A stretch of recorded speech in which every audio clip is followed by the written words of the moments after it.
स्वागत। सुधागड एज्युकेशन सोसायटीचे केआ बांठिया माध्यमिक विद्यालय व NN पालीवाला ज्युनियर कॉलेज नवीन पनवेल सादर करीत आहे शैक्षणिक वीडियो।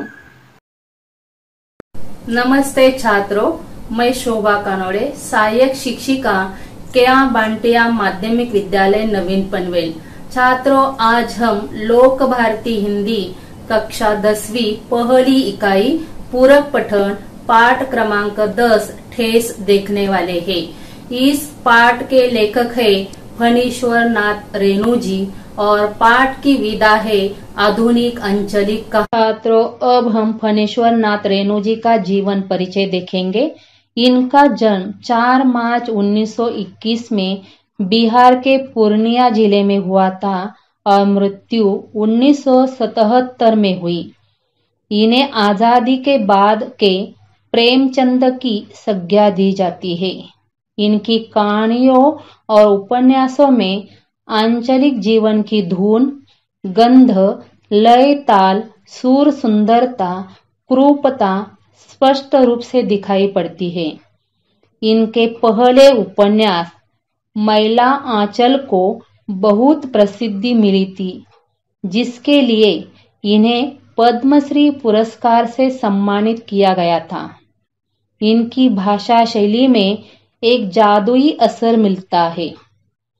इनकी प्रमुख कृतियां उपन्यास मैला आंचल, परती परिकथा, जुलूस आदि, कथा संग्रह एक आदिम रात्रि की महक, ठुमरी, अच्छे आदमी आदि, रिपोर्ताज, ऋण जल धन जल, नेपाली क्रांति कथा आदि। छात्रों, प्रस्तुत ठेस यह एक आधुनिक कहानी है। ठेस का अर्थ हल्की चोट या किसी दुर्व्यवहार से हुआ मानसिक कष्ट। यह आधुनिक अंचलिक कहानी बिहार के ग्रामीण जीवन पर आधारित है। गांवों की ठेठ भाषा और गवईपन इसकी विशेषता है। अंचलिक का अर्थ किसी राज्य या प्रांत विशेष की, यानी प्रांतीय। इस कहानी के माध्यम से लेखक ने ग्रामीण जीवन, सामाजिक संबंध, कारीगरी, कारीगरों के स्वाभिमान आदि को बड़े ही सुंदर ढंग से चित्रित किया है। कारीगरी का अर्थ बारीक या सुंदर काम करने की कला। कारीगर का अर्थ विभिन्न वस्तुओं का निर्माता। इस कहानी में सिरचन नामक एक ग्रामीण कारीगर का वर्णन किया गया है, जो एक स्वाभिमानी कारीगर है। स्वाभिमानी होने के कारण वह हर परिस्थिति में अपने स्वाभिमान की रक्षा करता है। वह मोती घास और पटेर की रंगीन शीतल पाटी यानी चटाई, बांस की तिलियों की झिलमिलाती चीख, सतरंगे डोर के मोढ़े, भूसी चुनी रखने के लिए मूंज की रस्सी के बड़े बड़े जाले, ताल के सूखे पत्तों की छतरी टोपी आदि उपयोगी वस्तुएं बनाता है। तो चलिए छात्रों, अब हम ठेस कहानी और उसमें आए नए शब्दों के अर्थ देखेंगे। खेती बाड़ी के समय गांव के किसान सिरचन की गिनती नहीं करते। लोग उसको बेकार ही नहीं बेगार समझते हैं। इसलिए खेत खलियान की मजदूरी के लिए कोई नहीं बुलाने जाता है सिरचन को। क्या होगा, उसको बुलाकर दूसरे मजदूर खेत पहुंचकर 1/3 काम कर चुकेंगे, तब कहीं सिरचन राय हाथ में खुरपी डुलाता हुआ दिखाई पड़ेगा। पगडंडी पर तौल तौल कर पांव रखता हुआ धीरे धीरे। मुफ्त में मजदूरी देनी हो तो और बात है। छात्रों, अब हम परिच्छेद में आए नए शब्दों के अर्थ देखेंगे। बेगार का अर्थ बिना मजदूरी के जबरदस्ती लिया गया काम।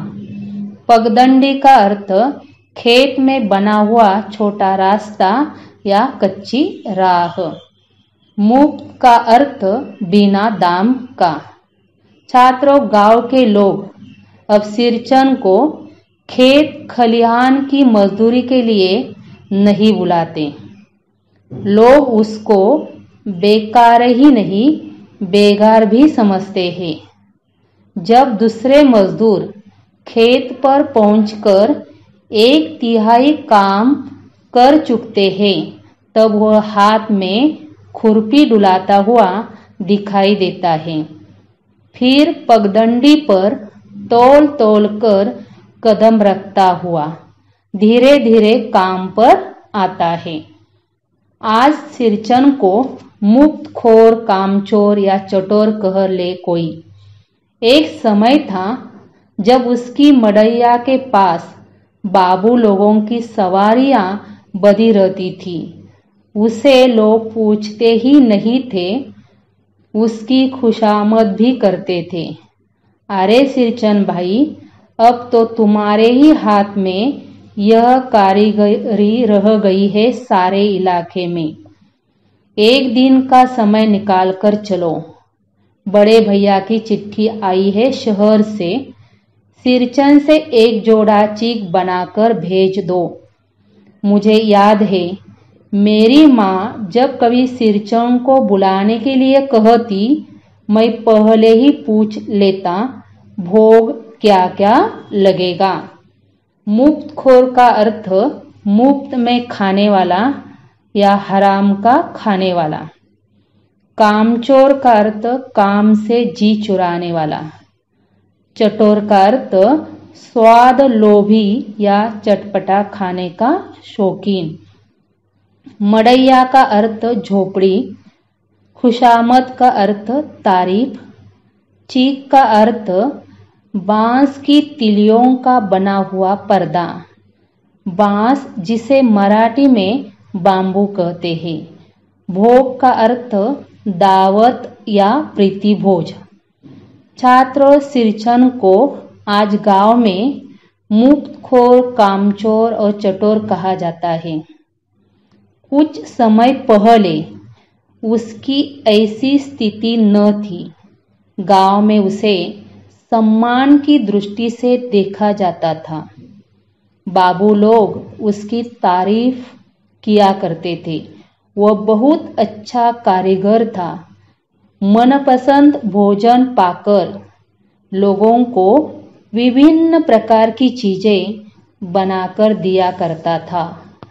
माँ हंसकर कहती, जा जा बेचारा, मेरे काम में पूजा भोग की बात नहीं उठाता कभी। पड़ोसी गांव के पंचानंद चौधरी के छोटे लड़के को एक बार मेरे सामने ही बेपानी कर दिया था सिरचन ने।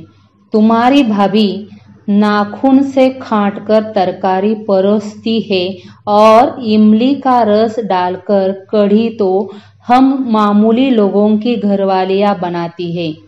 तुम्हारी भाभी ने कहाँ से बनाना सीखी है? इसलिए सिरचन को बुलाने के पहले मैं माँ से पूछ लेता। सिरचन को देखते ही माँ हुलस कर कहती, आओ सिरचन, आज नैनू मत रही थी तो तुम्हारी याद आई। घी की खकोरन के साथ चूड़ा तुमको बहुत पसंद है न? और बड़ी बेटी ने ससुराल से संवाद भेजा है। उसकी ननद रूठी हुई है मोती की शीतल पार्टी के लिए। छात्रों, बेपानी कर देना यह मुहावरा है। इसका अर्थ अपमानित करना या बेइज्जत करना। नाखून से काटकर का अर्थ थोड़ा सा या कंजूसी। तरकारी का अर्थ सब्जी। हुलसकर का अर्थ प्रसन्नचित्त या आनंद से। खखोरन का अर्थ दही की कड़ी मलाई। चूड़ा का अर्थ चिवड़ा या चिवड़ा। मोथी का अर्थ एक प्रकार की घास। नागर मोथा शीतल पाटी का अर्थ चटाई। सिरचंद स्वादिष्ट खाने का शौकीन था। वह जहाँ भी काम करने जाता खाने की लालसा जरूर रखता, पर वह लेखक के परिवार में काम करते समय कभी खाने की बात नहीं करता था। एक बार सिरचंद ने लेखक के सामने ही पंचानंद चौधरी के लड़के को अपमानित करते हुए कहा था, तुम्हारी भाभी कंजूसी से सब्जी देती है और इमली की कढ़ी तो हम मामूली लोगों की घरवालियां बनाती है। लेखक की मां आनंद से सिरचंद से कहती, दूध की कड़ी, मलाई, चिवड़ा यह चीजें तुम्हें बहुत पसंद है, यह मुझे पता है। बड़ी बेटी ने ससुराल से समाचार भेजा है, उसकी ननद को मोती की शीतल पाटी चाहिए। सिरचंद अपनी पनियाई जीभ को संभालकर हंसता, घी की सौंदा सुगंध सुनकर ही आ रहा हूँ काकी, नहीं तो इस शादी ब्याह के मौसम में दम मारने की भी छुट्टी कहाँ मिलती है। सिरचंद जाति का कारीगर है। मैंने घंटों बैठकर उसके काम के ढंग को देखा है।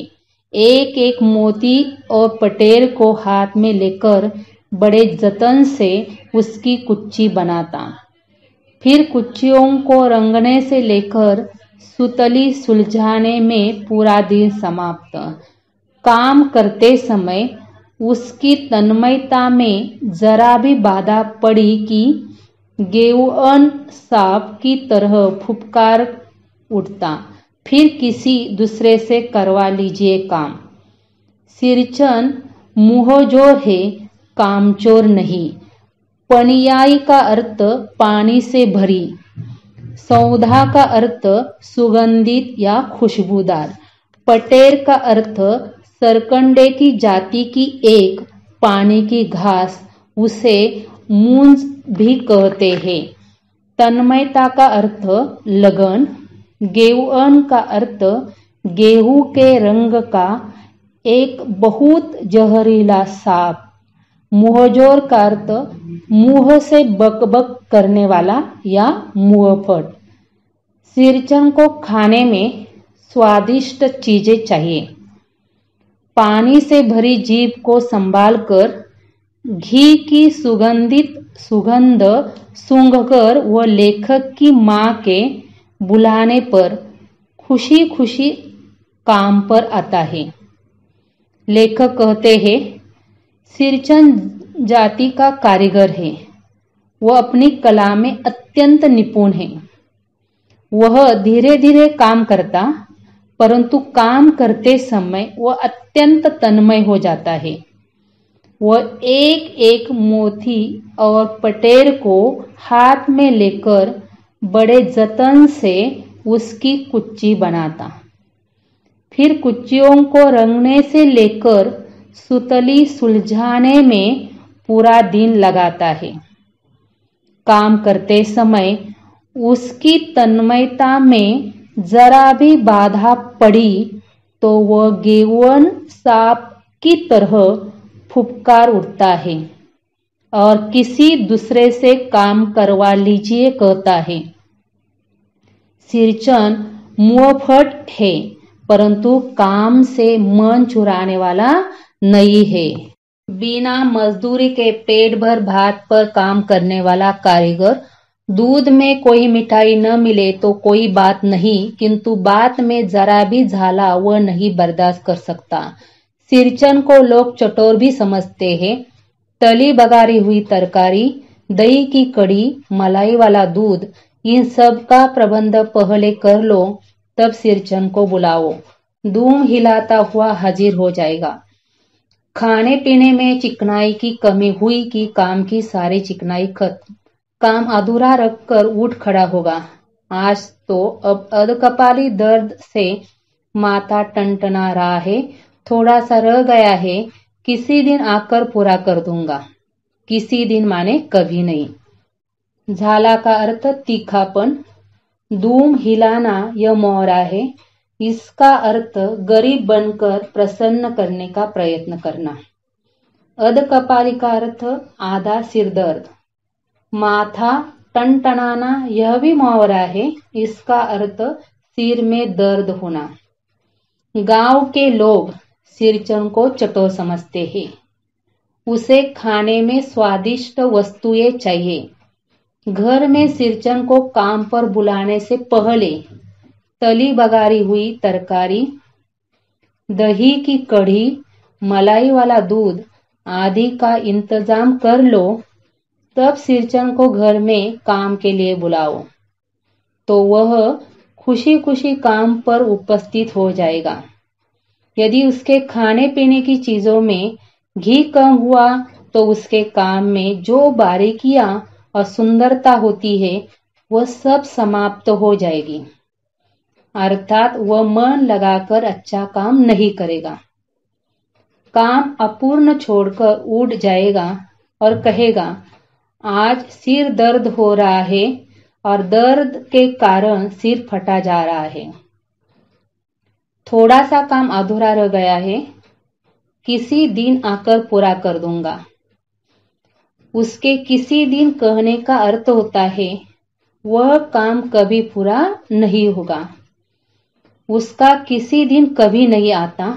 अधूरा काम अधूरा ही पड़ा रहेगा।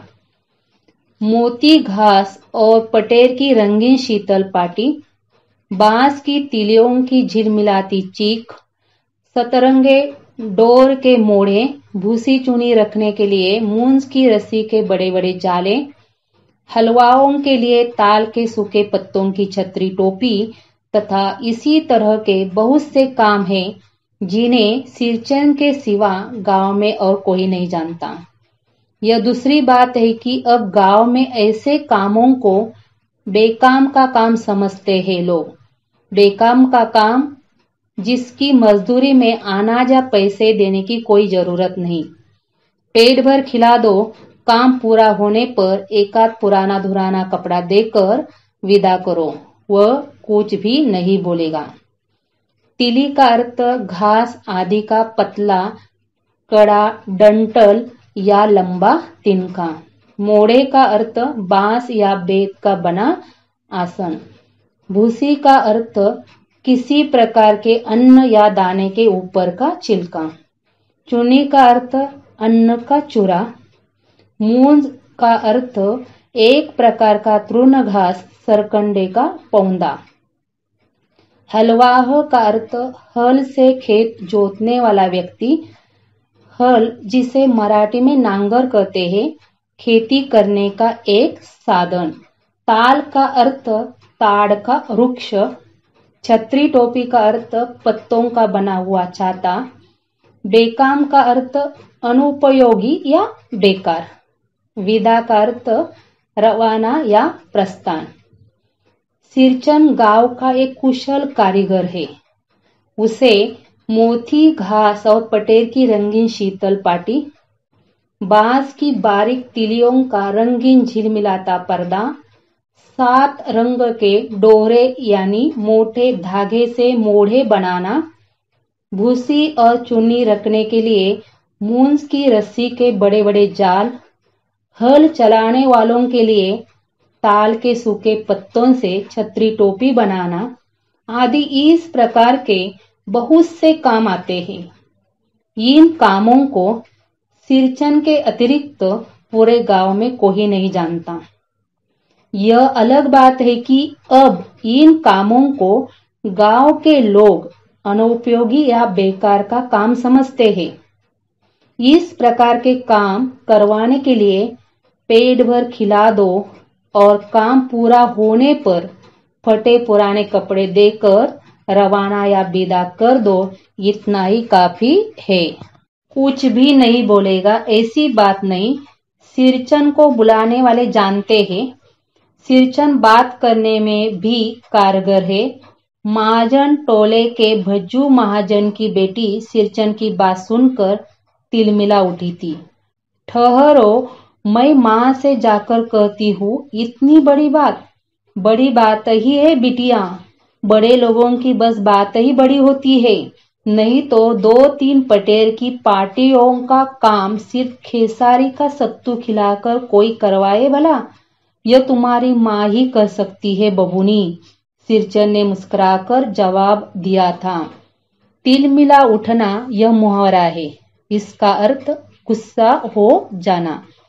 पटेर की पार्टियां का अर्थ तालाबों में उगने वाले सरकंडे जाति के पौधे के पत्तों से बनी हुई चटाई।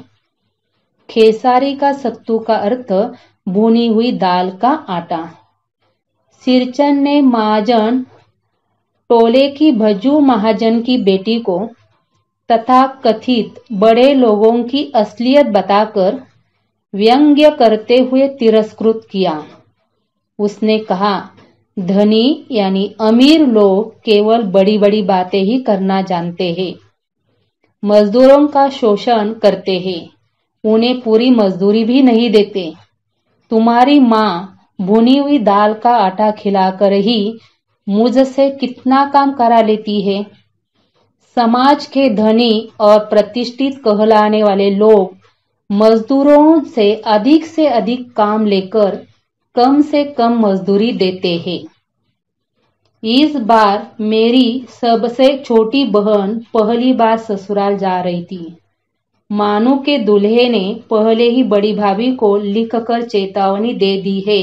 मानू के साथ मिठाई की पतीली न आए कोई बात नहीं, 3 जोड़ी फैशनेबल चीक और पटेर की 2 शीतल पार्टियों के बिना आएगी मानू तो। भाभी ने हंसकर कहा, बैरंग वापस। इसलिए 1 सप्ताह पहले से ही सिरचन को बुलाकर काम पर तैनात करवा दिया था माँ ने। देखो सिरचन, इस बार नई धोती दूंगी, असली मोहर छाप वाली धोती। मन लगाकर ऐसा काम करो कि देखने वाले देखते ही रह जाए। बैरंग का अर्थ बिना टिकट लगा या तुरंत। तैनात का अर्थ नियुक्त। लेखक की छोटी बहन मानू पहली बार ससुराल जा रही थी। मानू के पति ने बड़ी भाभी को खत लिखकर चेतावनी दे दी थी कि मानू के साथ मिठाई की पतीली न आए कोई बात नहीं, लेकिन 3 जोड़े फैशनेबल चीक पटेर की 2 शीतल पार्टी अवश्य आनी चाहिए। यदि इनके बिना मानू आई तो तुरंत वापस भेज दी जाएगी। इसलिए माँ ने सिरचन को 1 सप्ताह पहले ही बुलवाकर काम पर लगा दिया था। लेखक की माँ ने सिरचन को मोहर छाप वाली धोती देने का वादा भी किया था। छात्रों, अब आप परिच्छेदों में आए नए शब्दों और मुहावरों के अर्थ वीडियो रुकाकर लिखिए। पाठ का शेष भाग हम अगली तासिका में देखेंगे। धन्यवाद। आपले हक्काचे मराठी चॅनल रायगड ओवी न्यूज चॅनल, सदैव आपल्यासोबत रायगड ओवी न्यूज चॅनल नेहमी पाहत रहा, लाईक करा, सबस्क्राईब करा आणि बेल आयकॉनवर क्लिक करायला विसरू नका।